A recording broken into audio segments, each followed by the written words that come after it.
Bonjour à tous, je suis Aurore, consultante en business plan spécifique à la restauration et aujourd'hui on plonge dans l'analyse des tendances du secteur de la restauration de septembre à novembre 2024 à partir des données des enquêtes de conjoncture de la Banque de France.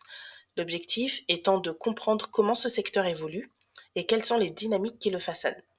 C'est parti. Alors, en septembre, l'activité dans le secteur de la restauration a montré des signes d'amélioration. Le solde d'opinion sur l'activité atteint 4 points, ce qui représente une progression par rapport au mois précédent. Cette hausse est soutenue par une demande également positive, affichant un solde de 4 points. Ces chiffres traduisent une reprise modérée, probablement stimulée par la fin de la saison estivale. Cependant, on constate que cette embellie est freinée par des trésoreries en difficulté, avec un solde négatif de 8 points. Cela signifie que, malgré l'augmentation de l'activité, les restaurateurs peinent à équilibrer leurs finances. Du côté des effectifs, on observe une légère progression, plus de points. Signe que les entreprises embauchent, mais prudemment. Et en ce qui concerne les prix, ils ont légèrement augmenté, plus de points. Une tendance qui est peut-être liée à la volonté des restaurateurs de compenser la hausse des coûts, comme ceux des matières premières ou de l'énergie.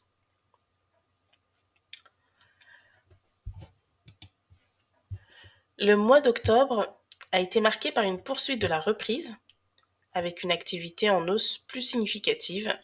Le solde d'opinion a grimpé à 6 points, tandis que la demande a progressé à 7 points. Cette évolution s'explique probablement par la fin des vacances scolaires ou par les vacances scolaires et un regain d'activité avant la saison hivernale. Malgré cette tendance positive, les amis, les trésoreries continuent d'être sous pression avec un solde négatif de 6 points. Cela montre que les marges de nos chers restaurateurs restent faibles, notamment en raison des coûts d'exploitation élevés et d'une forte concurrence. Un fait notable en octobre est la baisse des prix, moins 1 point. Cela pourrait indiquer une stratégie pour attirer davantage de clients ou pour s'adapter à une demande plus sensible aux variations des prix.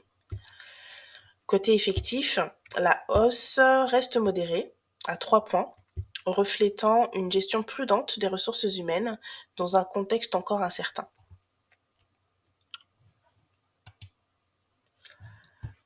Alors, novembre a été un mois particulièrement dynamique pour le secteur de la restauration. En effet, comme vous pouvez le voir, le solde d'opinion sur l'activité a bondi à 16 points et la demande a atteint un impressionnant 15 points. Ces chiffres témoignent de l'impact positif de la saisonnalité avec l'approche des fêtes de fin d'année. Personnellement, je crois aussi que le mois de novembre étant l'un des mois où le risque de dépression saisonnière augmente, cela pousse naturellement les gens à chercher des moyens de se reconnecter socialement et de se remonter un petit peu le moral. Sortir au restaurant devient une bonne réponse évidente pour beaucoup, offrant un moment convivial, chaleureux à partager avec les proches, même les collègues. Mais malgré cette croissance fulgurante, la trésorerie reste stable à moins 6 points. Cela souligne une difficulté structurelle à transformer cette hausse de l'activité en bénéfice net. Probablement, encore une fois, à cause des charges d'exploitation qui sont toujours trop élevées.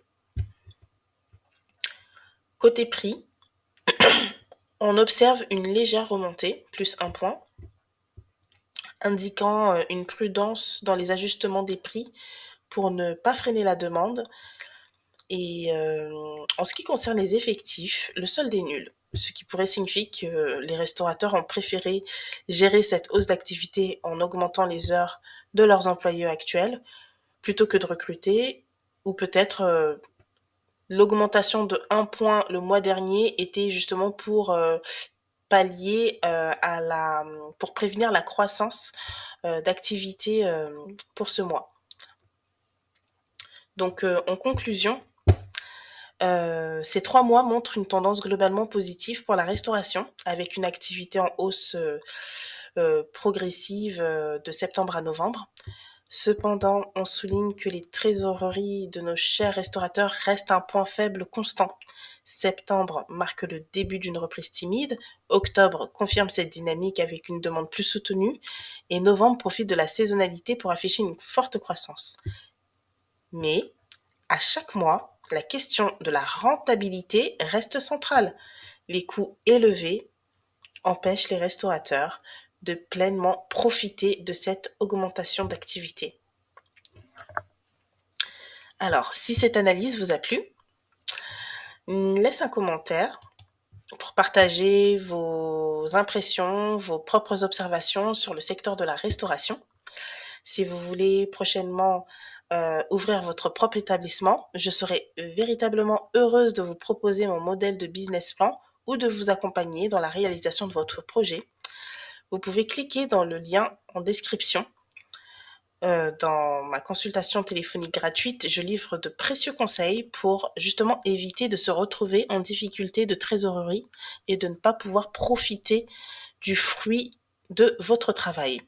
Pensez à vous abonner et à liker, ça fait toujours plaisir.